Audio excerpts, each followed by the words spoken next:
This is the Barbados Today morning news for Thursday, June 22nd. Thank you for joining us. I am Mary Claire Williams. There is some good news for Barbadians in relation to government's austerity measures. Following 3 days of talks with members of the private sector, Finance Minister Chris Sinckler says some goods will be exempt from the controversial 10% National Social Responsibility Levy. Members of the business community have been raising concern over the proposed increase since Sinckler announced the measures last month.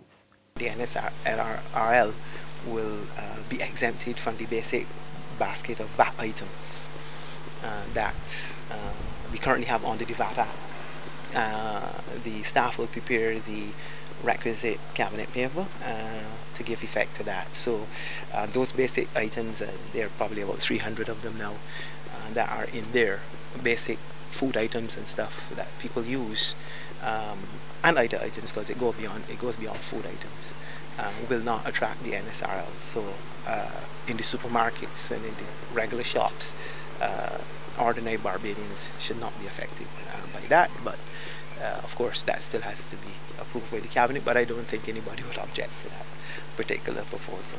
Sinckler also says he's satisfied that he succeeded in clarifying the private sector's concerns about the tax.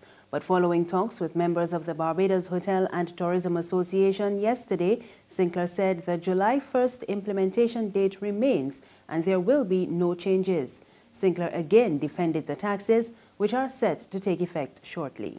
We run a society in which we have, from the 1960s and even before, where a substantial proportion of the government's budget is spent on societal interventions, education, healthcare, sanitation, water. Largely all of those are either delivered to the public of Barbados at highly subsidized rates or free of cost at point of delivery. The only way the government is able to do that is if it has money. And if it doesn't have money to do so, then we have to raise more money or we have to cut the services, because the government's budget has to come to some level of balance eventually. So choice is there. Do you raise more revenue or do you cut the expenditure to suit the revenue that you have? Meanwhile, former Prime Minister Owen Arthur is accusing the Finance Minister of bungling his own budget presentation. In an interview with Barbados Today, Arthur also charged that Sinckler is out of his depth in terms of providing leadership on the economy. He was responding to reports that Sinckler had promised to review the austerity package he announced in Parliament 3 weeks ago. The Finance Minister's decision came on the heels of concerns raised by the private sector over the increase in the National Social Responsibility Levy, as well as the imposition of a 2% levy on foreign exchange transactions. So you have a situation which I think is beginning to border on farce. That the report of the private sector and the social partnership has not been acted upon. Policies have been conceived and announced that are to become in vogue. And then we have a different and new process of consultation after the fact.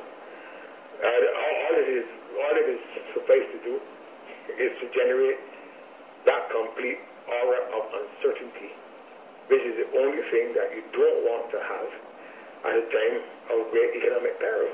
In other news this morning, the former head of the Barbados Family Planning Association, George Griffith, says Barbados needs a population policy if it is serious about increasing birth rates. Griffith was responding to recent concerns raised by Education Minister Ronald Jones over the island's declining birth rates. Griffith tells Barbados Today the policy must include a comprehensive range of incentives that would encourage women to have more children. According to World Bank figures, Barbados's birth rates dropped steadily from 34.1 per 1,000 women in 1995 to 12 per 1,000 in 2014.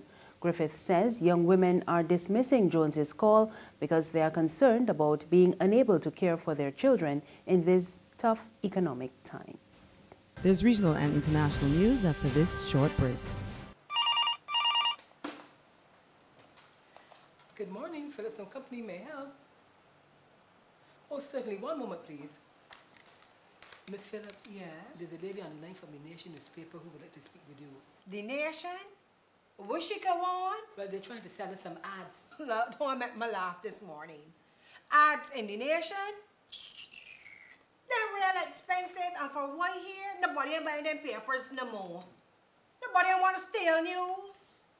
I hear reading Barbados Today online for free.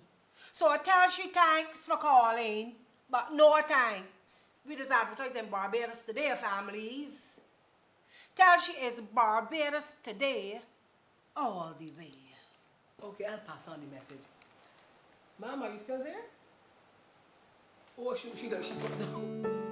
The Barbados Today, news you can trust.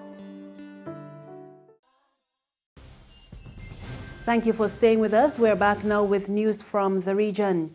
A UNICEF study has found that more than 300,000 children are not attending school in Haiti. The survey was conducted between 2011 and 2015. The National Education Minister, Pierre Cadet, says the study is necessary for a better understanding of the problems affecting the country. According to the document, more than 320,000 children between ages 6 and 14 are not in school. The study also found that almost 500,000 children aged 5 to 18 are completely excluded from the school system in Port-au-Prince, and about 1 million are at risk of leaving school without completing their studies. And finally, the chief executive of the UK's Kensington and Chelsea Council stepped down last evening amid criticism over the borough's response to the Grenfell Tower fire. Nicholas Holgate says the Communities and Local Government Secretary had asked the leader of the council to seek his resignation. Last week's fire at the North Kensington block killed at least 79 people, and Holgate said the incident was heartbreaking. That's news this morning. Remember, you can get more on our website, www.barbadostoday.bb. You can also subscribe to our e-paper, email updates, and like us on Facebook. We're on Izumi Media in bus terminals and Screenplay at supermarkets and gas stations near you. You can also find us on Mix 96.9 FM. I am Mary Claire Williams. Have a good morning.